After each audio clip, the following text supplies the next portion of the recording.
महावाक्य है। मीठे बच्चे, तुम सबकी आपस में एक मत है, तुम सबकी आपस में एक मत है। तुम अपने को आत्मा समझो। एक बात को याद करते हो तो सब भूत भाग जाते हैं। तुम अपने को आत्मा समझ एक बात को याद करते हो तो सब भूत भाग जाते हैं। प्रश्न, परमा पदम भाग्यशाली बनने का मुख्य आधार क्या है? परमा पदम भाग्यशाली बनने का मुख्य आधार क्या है?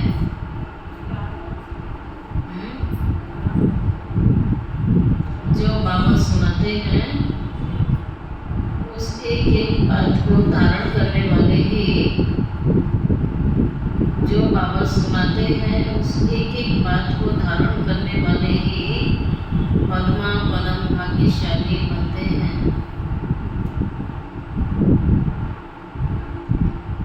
जज करो, बाबा क्या कहते हैं और राहुल संप्रदाय वाले क्या कहते हैं। बाप जो नॉलेज देते हैं उसे बुद्धि में रखना, सुदर्शन चक्रधारी बनना ही पद्मा पदम भाग्यशाली बनना है। बाप जो नॉलेज देते हैं उसे बुद्धि में रखना, सुदर्शन चक्रधारी बनना ही पद्मा पदम भाग्यशाली बनना है। इस नॉलेज से तुम गुणवान बन जाते हो। इस नॉलेज से तुम गुणवान बन जाते हो। ओम शांति। रूहानी बाप अंग्रेजी में कहा जाता है, रूहानी बाप को अंग्रेजी में क्या कहा जाता है? Spiritual father. सतयुग में जब तुम चलेंगे तो अंग्रेजी आदि दूसरी कोई भाषा तो होगी नहीं। सतयुग में दूसरी कोई भाषा नहीं है, एक ही होगी, हिंदी भाषा होगी। तुम जानते हो सतयुग में हमारा राज्य होगा, उसमें दूसरी जो भाषाएं होंगी वही चलेंगी। बाद में वो भाषा बदलती जाती है। अभी तो अनेक भाषाएं निकली, हर स्टेट की अपनी भाषा ही बदल जाती है। थोड़ी थोड़ी दूरी पर भाषा चेंज हो जाती है। जैसा जैसा राजा होगा वैसी वैसी उनकी भाषा चलती है। अब यह तो सब बच्चे जानते हैं, सब सेंटर पर जो भी बच्चे हैं उनकी एक ही मत है, अपने को आत्मा समझना है और एक बात को याद करना है ताकि भूत सब भाग जाए। बाप में पतित पावन 5 भूतों की तो सभी में प्रविष्टा है। आत्मा में ही भूतों की प्रविष्टा होती है। फिर इन भूतों अर्थात विकारों का नाम भी लगाए जाते हैं और इन भूतों का नाम है देह, अभिमान, काम, क्रोध, मोह, लोभ, अहंकार। भूतों के भी नाम है। ऐसे नहीं सर्वव्यापी कोई ईश्वर है। कभी भी कोई कहे कि ईश्वर सर्वव्यापी है तो कहो ईश्वर सर्वव्यापी नहीं है। कहो सर्वव्यापी आत्माएं हैं और इन आत्माओं में 5 विकार सर्वव्यापी हैं। जहाँ देखो वहाँ कौन है? आत्माएं। और आत्माओं के अंदर घुसे हुए 5 भूत। आप कहते हैं ये परमात्मा सर्वव्यापी नहीं है।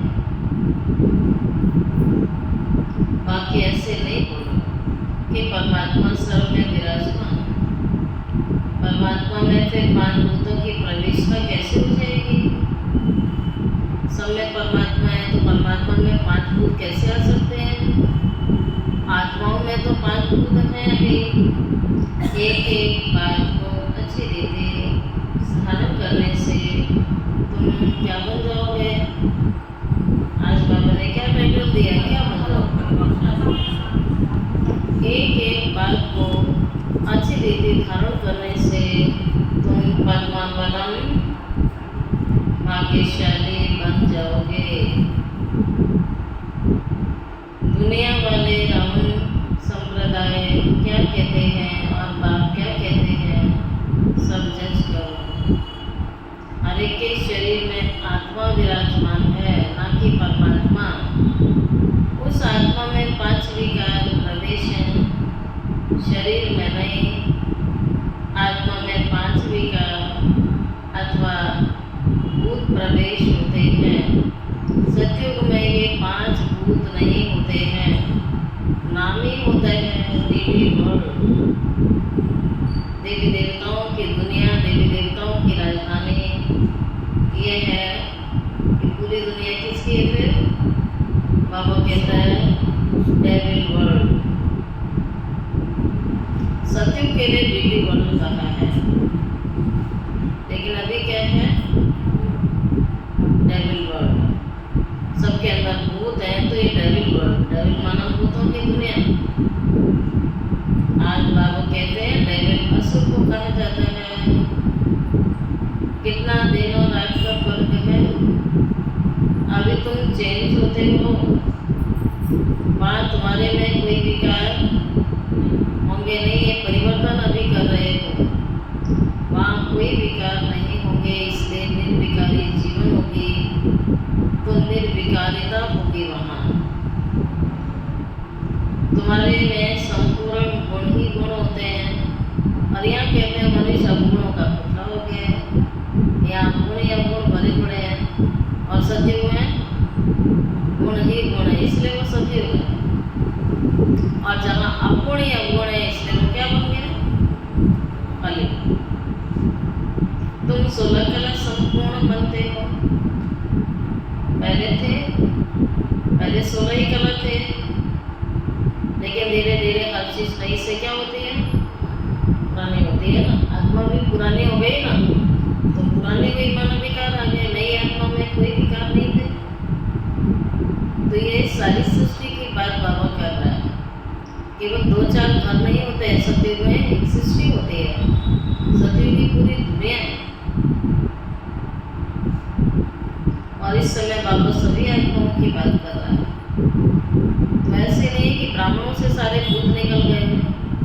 ब्राह्मण माना पुरुषार्थी, जो मेहनत कर रहे हैं सतयुग में जाने की और कलयुग से निकलने की। कलयुग से निकलना माना उन अवगुणों को निकालने की मेहनत कर रहे हैं। रह तो इसी दुनिया में रहे हैं, लेकिन पुरुषार्थ की चीज क्या है कि बुराइयां निकल जाए, अच्छाइयां आ जाए, तो राम राज्य आ जाएगा, तो रावण चला जाएगा। सबने रावण जलाया तो रावण के ऊपर कितने चुटकुले आ रहे हैं। तो रावण पूछता है मैं तो रावण हूँ, बाकी जो जला रहे वो सब क्या है? वो सब क्या है? वो रावण नहीं है। रावण को तो खुशी खुशी जला रहे हैं, लेकिन प्रतीक तो रावण सबके अंदर घुसा हुआ है ना। तो पूछता है ना तुम में से राम कौन है? फिर तुम में से राम कौन है जो मुझे जलाना है? कोई भी नहीं। इस समय तो सबके अंदर भूतों की प्रवेशता है।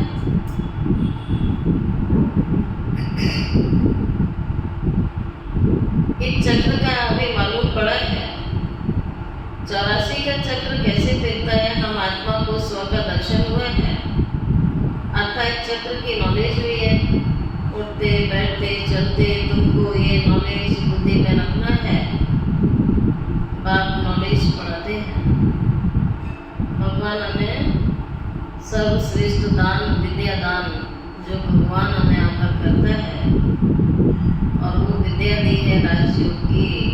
और राजयोग है सर्वश्रेष्ठ योग, जिस स्वयं परमात्मा ने हमें सिखाया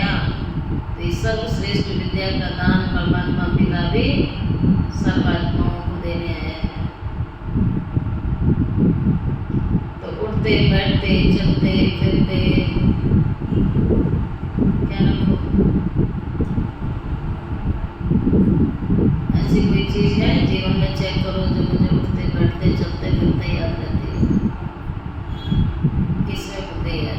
ये जिस चीज से लगा होगा तो उठते बैठते चलते फिरते धुन लगी रहती है ना। बाबा भी कहता है मेरा बाबा मेरा बाबा मेरा बाबा, अंदर निरंतर चलाते रहो, कर्म करते रहो। ऐसे थोड़ी है कि बैठे रहेंगे जाकर।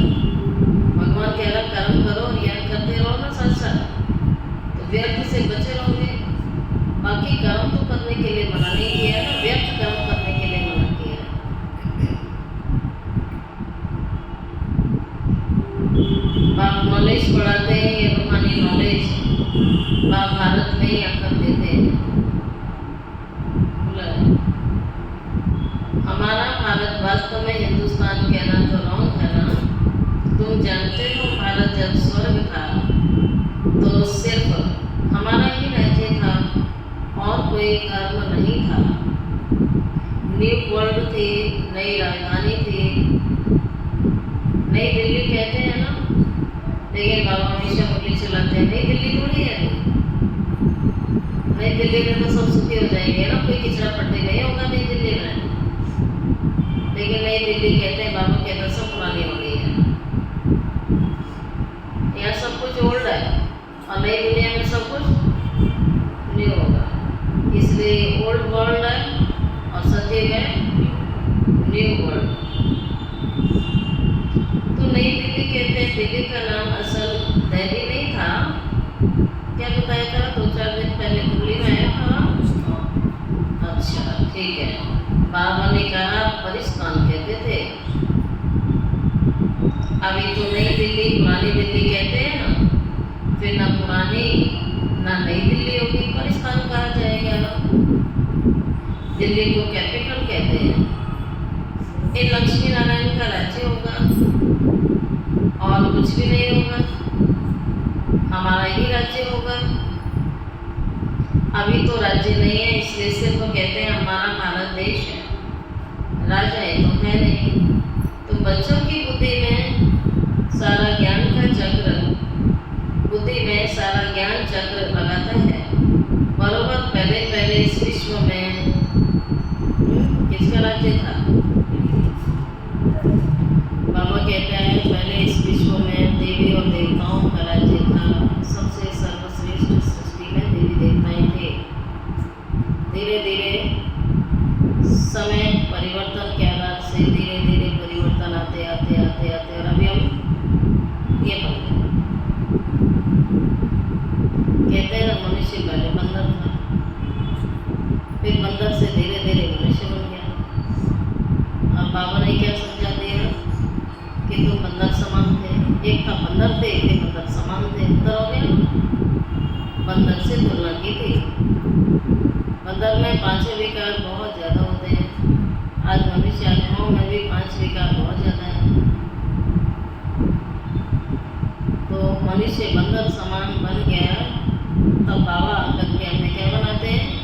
भगवान कहता मंदिर में तो मूर्तियाँ ही रह गई हैं। अभी चैतन्य में कभी तो होंगे ही। इतने सारे देवी देवताओं के आप मंदिर बना रहे हो, तो जो रियल लाइफ में जब देवी देवताएं थे तो देवी देवताओं से बनाने वाला देवी देवताओं का पिता भी उनसे पूछा था। तो शिव बाबा कहते हैं ये मेरी रचना है देवी देवताएं।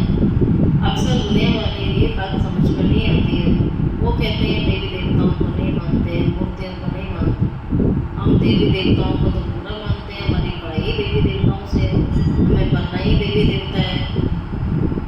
अब बैठ के मूर्तियों को नहीं पूज रहे, लेकिन उन मूर्तियों जो मूर्ति जिनकी यादगार है उनके जैसा बनने की मेहनत कर रहे हैं, उनके जैसे गुण लाना चाहते हैं।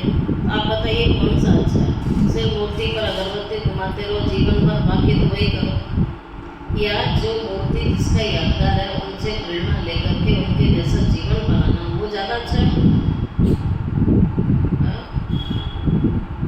बाबा ने तो नहीं कहा कि तुम कृष्ण की मूर्ति मत रखो, राम की मूर्ति मत रखो, हनुमान। बाबा ने तो अब इनका अर्थ समझा दिया किसका यादगार है। और ना ही ऐसा है कि देवी देवताओं को नहीं मानते। देवी देवताओं से तो गहरा कनेक्शन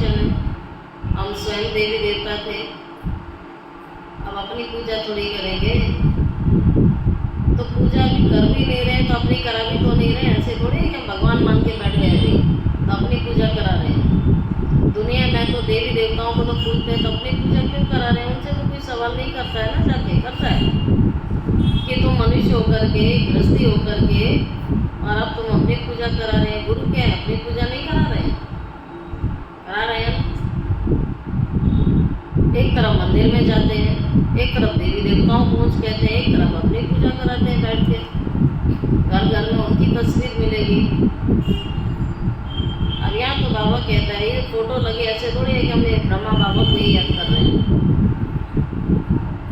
याद तो बिंदु को कर रहे हैं। बाबा ने कहा कभी सूक्ष्म वतन में ही बैठे रहना है, कहाँ बुद्धि ले जानी है। अब परम धाम में कौन रहता है? परम धाम में तो शिव बाबा रहता है ना। योग किससे लगाना है? शिव बाबा से लगाना है, शिव बाबा से लगाना है ना। किसी साकार मुरली में तो नहीं कहा ब्रह्मा बाबा से योग लगाना है, कहा है कभी? ब्रह्मा बाबा को फॉलो करना है, हर मुरली में यही आता है, इसको फॉलो करना है। ये इसने जैसे अपना जीवन बनाया है ऐसे आपको अपना जीवन बनाना है। याद तो शिव बाबा को करना है। बाबा के हर मुरली में आता है इससे तो वर्षा नहीं मिलेगा। वर्षा किससे मिलेगा? वर्षा शिव बाबा से मिलेगा। तो बुद्धि निराकार की तरफ रखनी है। और हम भी क्या है? निराकार आत्मा। अभी तुम चेंज होते हो, तुम्हारे में संपूर्ण गुण होते हैं, तुम 16 कला संपूर्ण बनते हो। पहले थे फिर नीचे उतरते आते हैं, पहले थे अब नीचे उतरते जाते हैं। 5 सतयुग में तुम्हारे अंदर कोई विकार नहीं होते हैं। और यहाँ देखो कितने विकार भरे हुए हैं। वहाँ कोई अपूर्ण नहीं है, तुम्हारे में सारे गुण होते हैं। 16 कला धीरे धीरे धीरे धीरे नीचे आ गए। अब बाप कहते हैं उठते बैठते चलते फिरते बुद्धि में सदैव तुम्हारे नॉलेज रहनी चाहिए। दिल्ली को राजधानी इसलिए कहा जाता है, लक्ष्मी नारायण का राज्य था और कुछ भी नहीं होगा। अभी हमारा ही राज्य होगा। अभी तो राज्य नहीं है, इसलिए सिर्फ कहते हैं हमारा भारत देश। राज्य नहीं है लेकिन कहते हैं, हर एक कहता है भारत मेरा है, भारत मेरा देश है।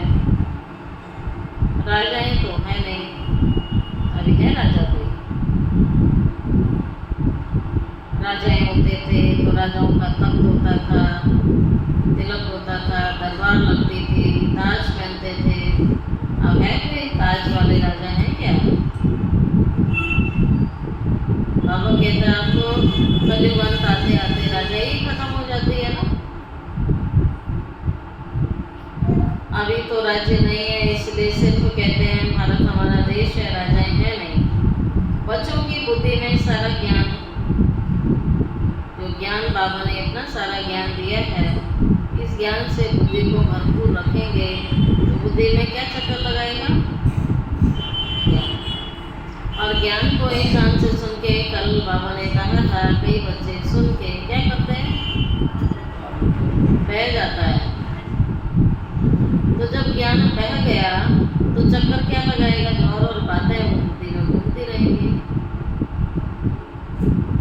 तो बाबा ने समर्थ चलाने का तरीका सिखा दिया कि सुबह से शाम तक पॉजिटिव रहना है। तो बाबा की बातें बुद्धि में घुमाते रहो तो पॉजिटिव रहोगे। और ये जब अच्छी बातें बुद्धि से निकल जाती हैं तो व्यक्ति क्या बन जाता है? नेगेटिव बन जाता है, व्यर्थ चलता है, व्यर्थ बुद्धि हो जाती है, नेगेटिव बुद्धि हो जाती है। बरोबर पहले पहले विश्व में देवी देवताओं का राज्य था और कोई राज्य नहीं था।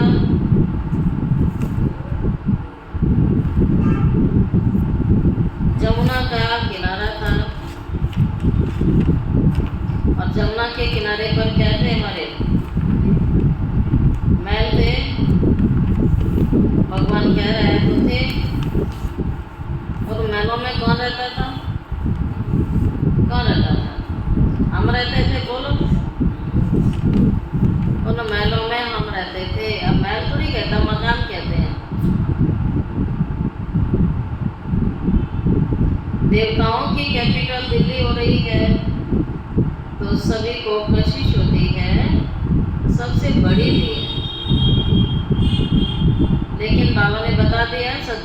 नई दिल्ली पुरानी दिल्ली नहीं कहेंगे, परिस्थान, परियों का स्थान, एकदम सेंट्रल बीच है। मीठे मीठे बच्चे जानते हैं, पाप तो जरूर हुए हैं। वे कितने जन्म हो गए? द्वापर से कलयुग तक 63 जन्म होते हैं। तो 63 जन्म विकारों के वश होकर के, और सबसे बड़ा पाप होता है दुख देना। तो विकारों के वशीभूत होकर ये चलता रहा, ये पाप कर्म का खाता जमा होता गया। सतयुग में पुण्य आत्माएं होती हैं, विकार नहीं है तो दुख की लेन देन नहीं है ना। और यहाँ बाबा ने कह दिया काम कटारी चलाना, क्रोध गाना, ये सबसे बड़ा महापाप है। क्रोध करना महापाप है। किसी भी विकार, कोई भी विकार में जाते हैं, हर विकार से दुख की प्राप्ति होती है, सुख नहीं मिलता है। तो बाबा भी कहते हैं ये क्या हुआ? पाप जमा हो गया। सतयुग में पुण्य आत्माएं होती हैं, बाबा आकर के हमें पावन बनाते हैं, गुणवान बनाते हैं।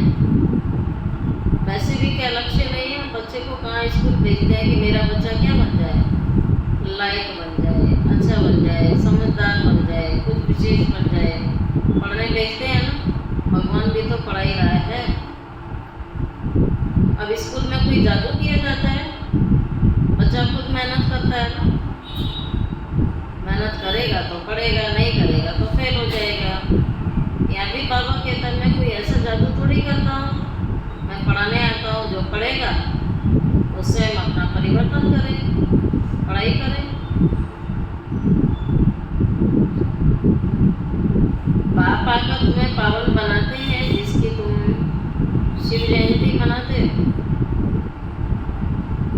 अब ये सारी बातें सिद्ध है ना कि भगवान की हम शिवरात्रि मनाते हैं, शिव जयंती मनाते हैं। जयंती किसकी मनाई जाती है? जिसने जन्म लिया है यहाँ पर आकर के और कुछ विशेष कार्य किए हैं। अब बाबा ने इसमें क्या परिवर्तन किया है? अब ऐसा थोड़ी कि डीके ही मना रहे हैं, नॉन डीके नहीं मना रहे हैं, शिवरात्रि सब मनाते हैं। जो बहुत सारी चीजें सब कर रहे हैं, बाबा तो उसका अर्थ ही बता रहे हैं ना, शिवरात्रि सब मना रहे हैं। तो जयंती उसी की मनाई जाती है जो इस सृष्टि पर कभी न कभी आया था। अब बाबा ने उसमें क्या बता दिया कि मेरा मनुष्य और सदृश्य जन्म नहीं होता है, मैं दिव्य और अलौकिक होता है और मैं इनमें प्रतिष्ठा करता हूँ और अपना कार्य करके चला जाता हूँ। मैं किसी भी बंधन में बंधता नहीं।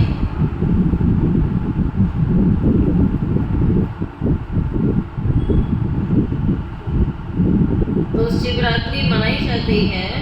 रात्रि का अर्थ तो तुम्हारे सिवाय कोई समझ ना सके। अच्छे अच्छे विद्वान आदि कोई भी नहीं जानते कि शिवरात्रि है क्या। दुनिया भर के शास्त्र कंठ कर लेंगे, दुनिया भर के श्लोक याद कर लेंगे सब, अभी तक तो यही नहीं पता कि परमात्मा है कौन। शिवरात्रि क्यों मनाई जाती है? हाँ, ब्राह्मणों को और चीज़ें नहीं पता है, लेकिन ये तो सबसे पता है कि परमात्मा कौन है, मैं कौन हूँ, जीवन का लक्ष्य क्या है, ये दुनिया में आए क्यों है। ये सारी बातें तो ब्राह्मण जानते हैं, दुनिया में नहीं जानते हैं। शिवरात्रि मनाते हैं तो क्यों मनाते हैं? अच्छे अच्छे विद्वान आदि कोई भी नहीं जानते कि शिवरात्रि क्या है, तो मनावे क्या। बाबा ने समझाया हुआ है रात्रि का अर्थ क्या होता है।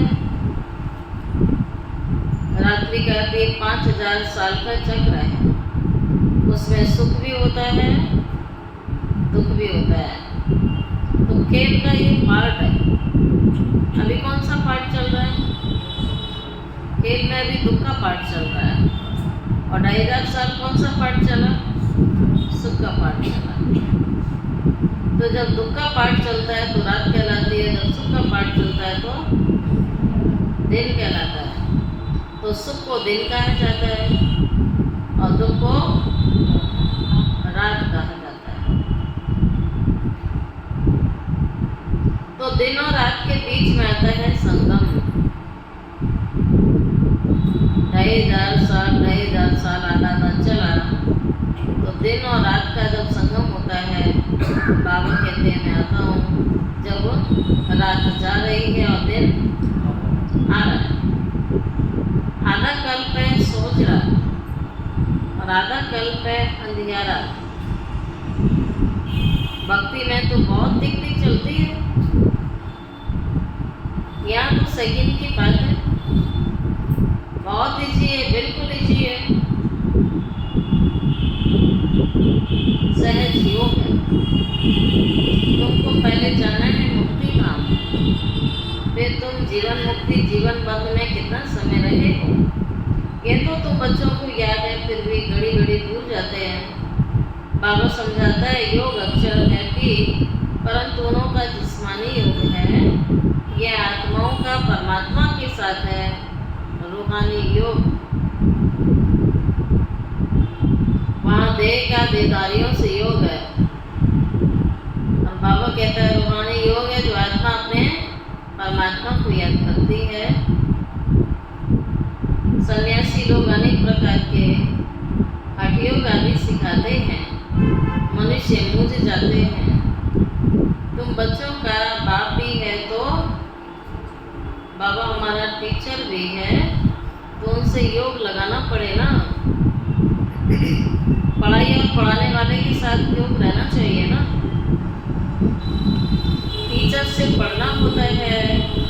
बच्चा जन्म लेता है तो पहले बाप से योग होता है, फिर 5000 साल के बाद टीचर से योग लगाना पड़ता है, फिर वानप्रस्थ अवस्था में गुरु से योग लगाना पड़ता है। 5 साल के बाद बाबा कहता है टीचर से योग लगाना होता है, फिर वानप्रस्थ अवस्था में गुरु से योग लगाना होता है।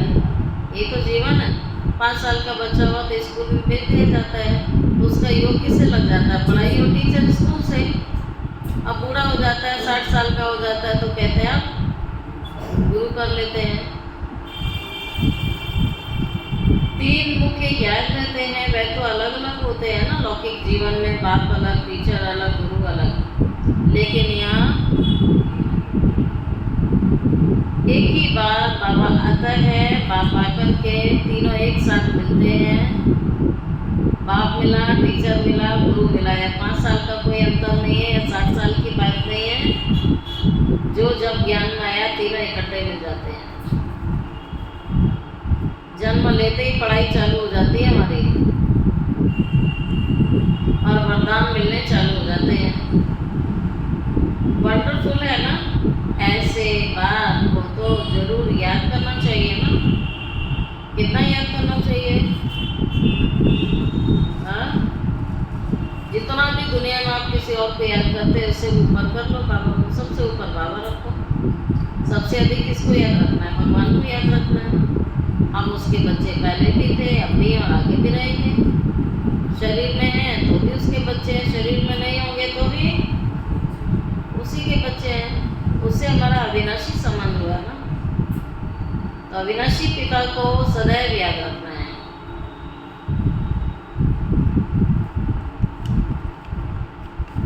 बाप कहते हैं सतयुग में भी बाप से योग होता है, फिर टीचर से होता है। पढ़ने तो जाते हैं ना, बाकी गुरु की सतयुग में दरकार नहीं है। टीचर वहाँ पे मिलेगा क्योंकि वहाँ सदगति है ना। ये सारी बातें याद करने में क्या तकलीफ है? बाबा पूछते हैं क्या तकलीफ है? क्या तकलीफ? कोई तकलीफ नहीं है, सहज है। सहज है तो सहज कार्य करने में मुश्किलात कैसी थे? इनको कहा जाता है सहज योग, परंतु ये अनकॉमन है। बाप कहते हैं मैं टेम्परेरी लोन लेता हूँ, सो भी कितना थोड़ा समय लेता हूँ। 60 वर्ष में वानप्रस्थ अवस्था होती है। कहते हैं 60 तो लगे लाख।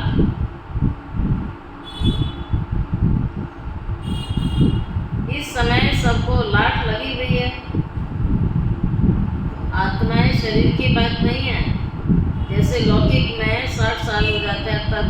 बूढ़े हो जाते हैं तो उनकी क्या वैल्यू रह जाती है। अब बाबा आत्माओं की बात कर रहा है कि सब आत्माएं वानप्रस्थ अवस्था में, इसलिए सबको लाट लगी हुई है।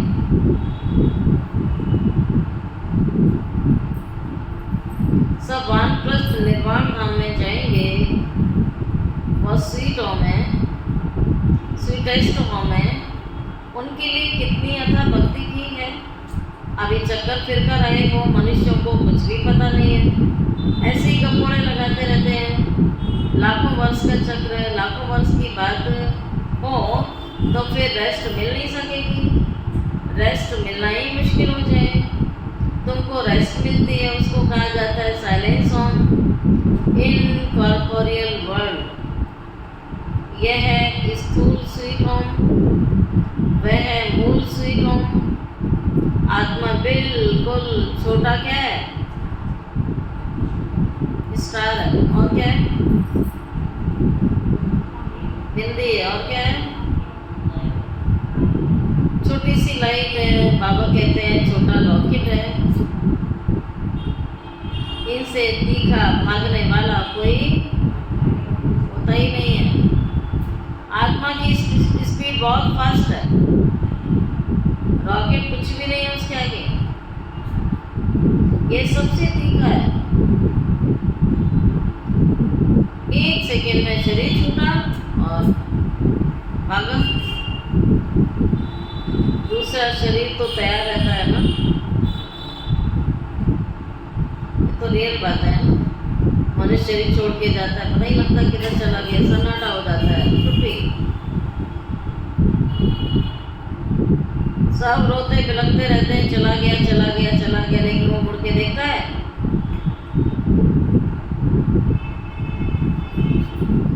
उसका दूसरा शरीर तैयार रहता है, उसकी एक जगह इंतजार हो रही होती है, एक जगह विदाई होती है तो एक जगह बधाई। उस घर में खुशियाँ मनाई जा रही है, मेरे घर में बच्चा आएगा, तो वहाँ उसका वेलकम होता है।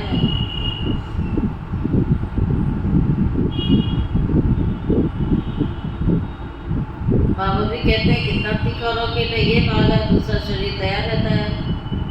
ड्रामानुसार पूरे टाइम पर उसको जाना ही है। ड्रामा कितना एक्यूरेट है, इनमें कोई एक्यूरेसी है नहीं। क्या तुम जानते हो, बाबा भी ड्रामानुसार बिल्कुल एक्यूरेट टाइम पर आते हैं। एक सेकंड का भी फर्क नहीं पड़ सकता। मालूम कैसे पड़ता है कि इसमें बाप भगवान है। जब नॉलेज देते हैं, कैसे मालूम पड़ता है? ब्रह्मा बाबा में जब शिव बाबा आता है तो कैसे पता लगता था? नॉलेज से। दादी के अंदर बाबा आता था, इतनी लंबी लंबी मुरलियाँ चलती थी, भाषा किसी मनुष्य की थोड़ी है, तो नॉलेज से पता लगता था।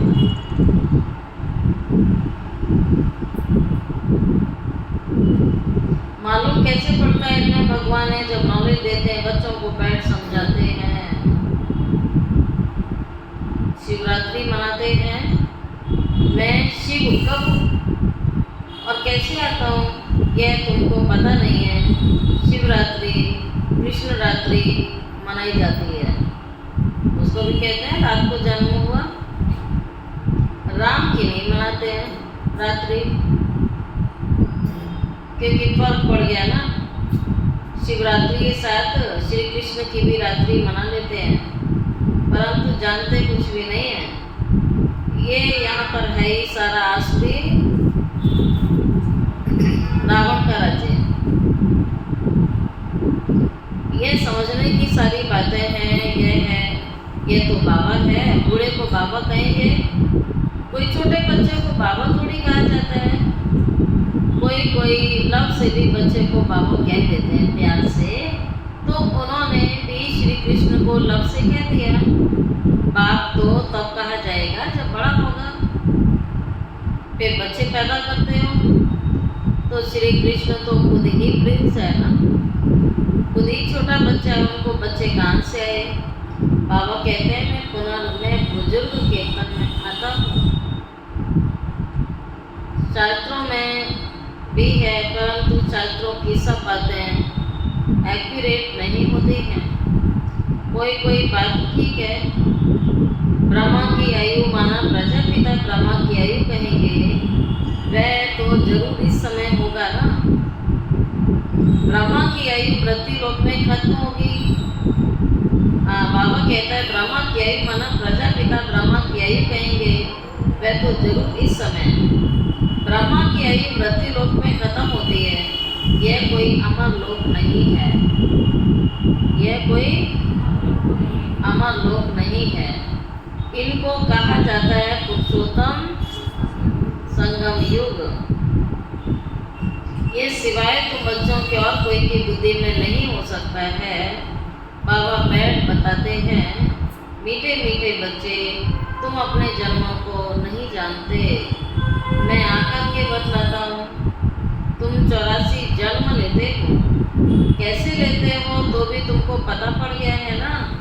हर एक युग जो है 1250 साल का होता है, और इतने इतने जन्म लिए तो कलयुग में ही कितने जन्म लेते हैं? सिर्फ कलयुग में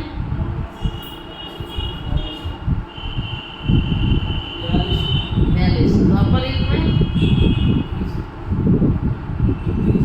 21 लेते हैं, फिर त्रेता युग में 12, और सतयुग में और संगम पर तो कितने हो जाते हैं?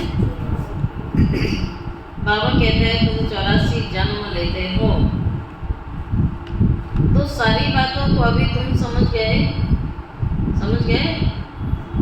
बाबा मीठे मीठे बच्चों को समझाते हैं, जन्म जन्मांतर के पाप तुम्हारे सिर पर हैं।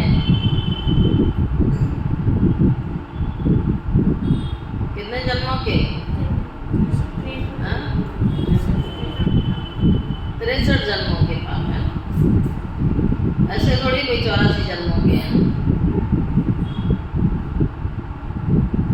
तो 84 लाख का तो कोई हिसाब नहीं। इनको कहा जाता है 84 का चक्र। 84 लाख की तो बात भी याद ना रहे। यहाँ कितने अपरमापार दुख लगे हुए हैं।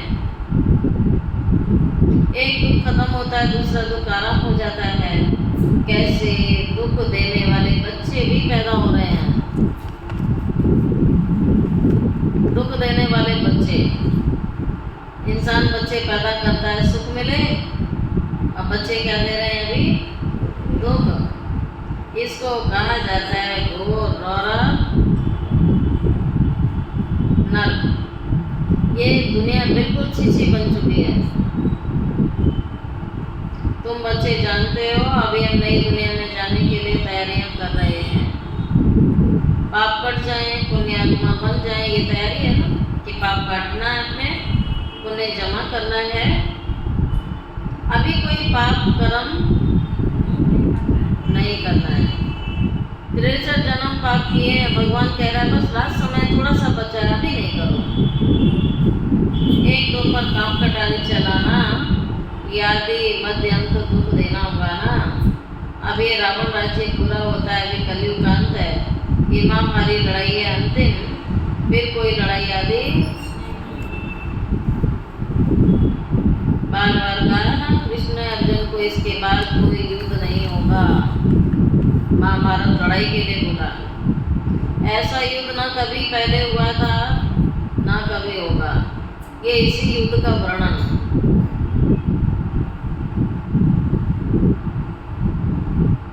फिर कोई लड़ाई आदि नहीं होगी। वहाँ कोई भी यज्ञ रचे नहीं जाते हैं। जब यज्ञ रच रहे हैं उसमें हवन किया जाता है।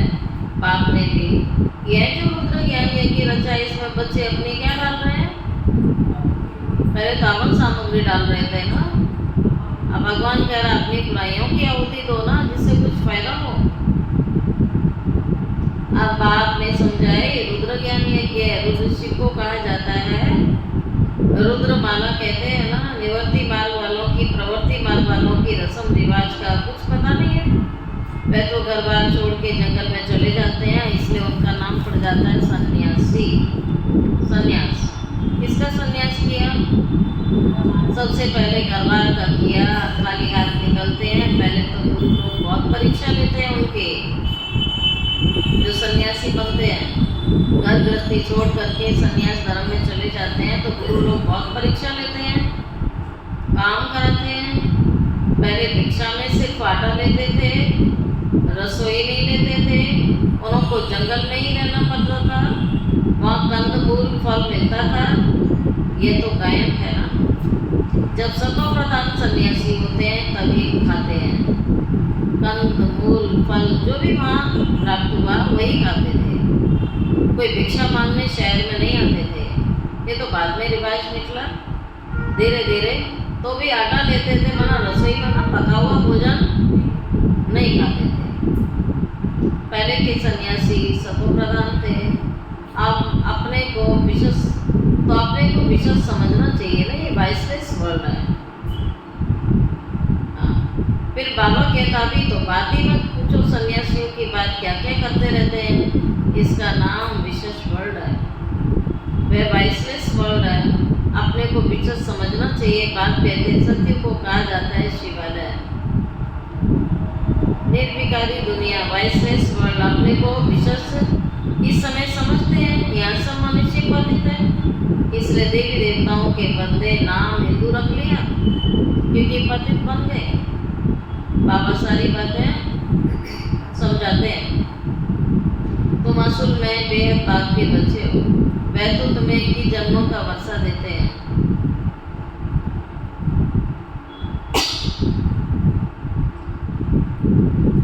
तो बाबा मीठे मीठे बच्चों को समझाते हैं, जन्म जन्मांतर के पाप तुम्हारे सिर पर है। पापों से मुक्त होने के लिए तुम बुलाते हो, साधु संत आदि सब पुकारते हैं, हे पतित पावन आओ, मुझे पावन बनाओ। आप तो नहीं समझते, ऐसे ही गाते रहते हैं, ताली बजाते रहते हैं।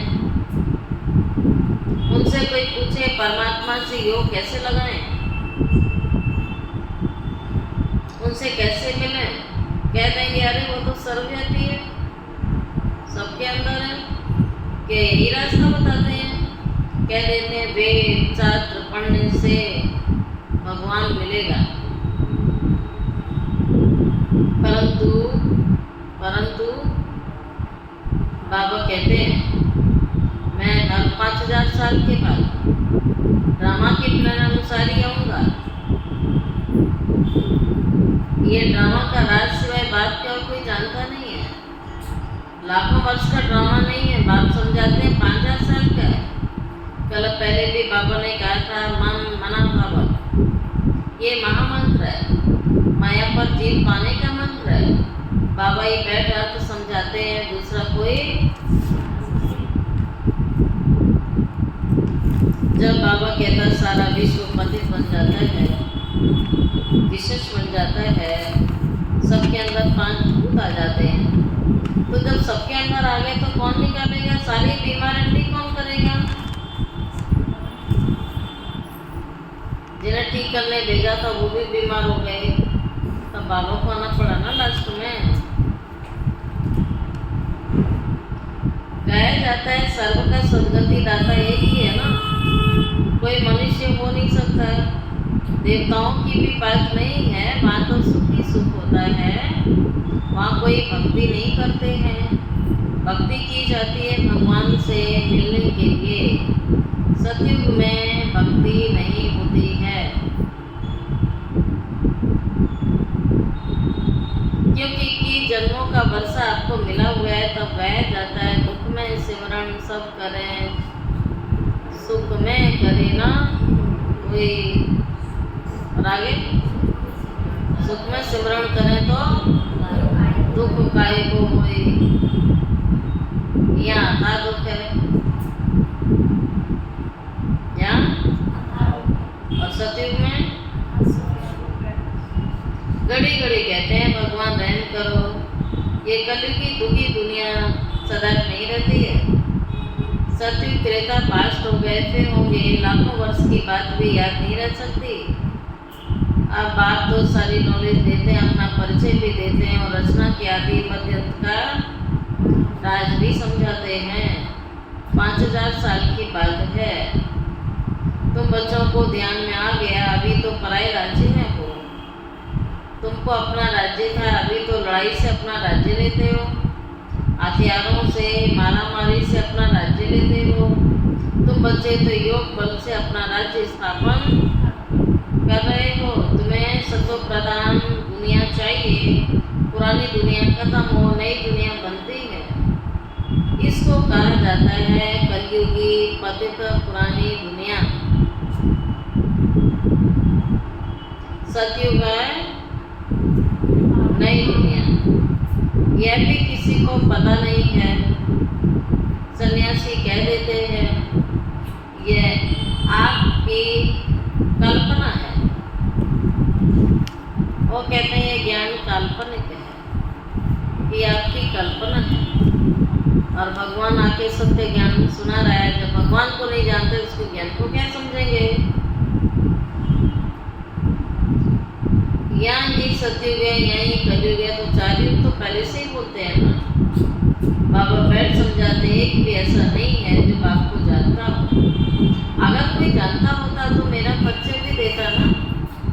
सतयुग त्रेता क्या चीज है, इसको समझ में थोड़ी आता है। तो बच्चों को बाबा अच्छी रीति समझाते रहते हैं। बाबा ये सब कुछ जानते हैं। बाबा जाने जाननहार है, बाबा नॉलेजफुल है, मनुष्य सृष्टि का बीज है, ज्ञान का सागर है, सुख का सागर है। उनसे हमको वर्षा मिलना है। बाबा नॉलेज में आप समान बनाते हैं। अच्छा मीठे मीठे सीखे लदे बच्चों प्रति माता पिता बाप दादा का याद प्यार होने रूहानी बाप की रूहानी बच्चों को नमस्ते। रूहानी बच्चों की रूहानी बाप दादा को याद प्यार गुड मॉर्निंग और नमस्ते नमस्ते नमस्ते। शुक्रिया बाबा, शुक्रिया बाबा, शुक्रिया बाबा। हम सुनते हैं धारणा के लिए मुख्य साथ। पहली पॉइंट है ये पापों से मुक्त होने का समय चल रहा है। आप करते ही रहेंगे, करते ही रहेंगे। अब तो देख रहे हो ना, शरीर कभी भी छूट जाता है। तो जब अकाल मौत चालू हो जाती है, भगवान कहता है इसलिए बंद करो, तब तुम्हारी अंतमति सुगति होगी। ये पापों से मुक्त होने का समय, इसलिए अभी कोई पाप नहीं करना है। पुरानी सब सामग्री रुद्र यज्ञ में स्वाहा करनी है। ठीक है, पुराना सब स्वाहा, पुराना स्वभाव, पुराना संस्कार, पुरानी नेचर, सब स्वाहा। अभी वानप्रस्थ अवस्था है, इसलिए बाप टीचर के साथ साथ गुरु को भी याद करना है। ये सेकंड पॉइंट है। अभी वानप्रस्थ अवस्था है, इसीलिए बाप टीचर के साथ साथ सदगुरु को भी याद करना है। स्वीट होम में जाने के लिए आत्मा को सत्व प्रधान पावन बनाना है। अब सुनते हैं वरदान। आज का वरदान अपनी सूक्ष्म कमजोरियों को चिंतन करके परिवर्तन करने वाले स्वचिंतक भव। सिर्फ ज्ञान की पॉइंट रिपीट करना, जो बाबा से सुना वो सुना दिया। सुनना और सुनाना ही स्वचिंतन नहीं है, लेकिन स्वचिंतन अर्थात अपनी सूक्ष्म कमजोरियों को, अपनी छोटी छोटी गलतियों को चिंतन करके मिटाना अर्थात परिवर्तन करना। यही है शुभचिंतक बनना। ज्ञान का मनन तो सभी बच्चे बहुत अच्छा करते हैं, कारण सब में पास है, सुनने में भी पास है, सुनाने में भी पास है, मनन भी अच्छा करते हैं, इसमें भी पास कर दिया बाबा ने। तो फेल किस में थे? प्रैक्टिकल लाइफ में लाने में फेल है भी। ज्ञान को स्वयं के प्रति यूज करना, जब परिस्थिति आती है तो भूल जाते हैं ना। तो ज्ञान को स्वयं के प्रति यूज करके धारणा स्वरूप बनना है। को परिवर्तन करना, इसकी मार्क्स फाइनल रिजल्ट में मिलती है। जब डेली में बाबा के ज्ञान को धारण करके स्वरूप बनते हैं, खुद को बदलते हैं, खुद का परिवर्तन करते हैं, तो इसके भी नंबर जमा होते हैं। फाइनल रिजल्ट में बाबा ने कहा इसकी भी मार्क्स मिलेगी आपको।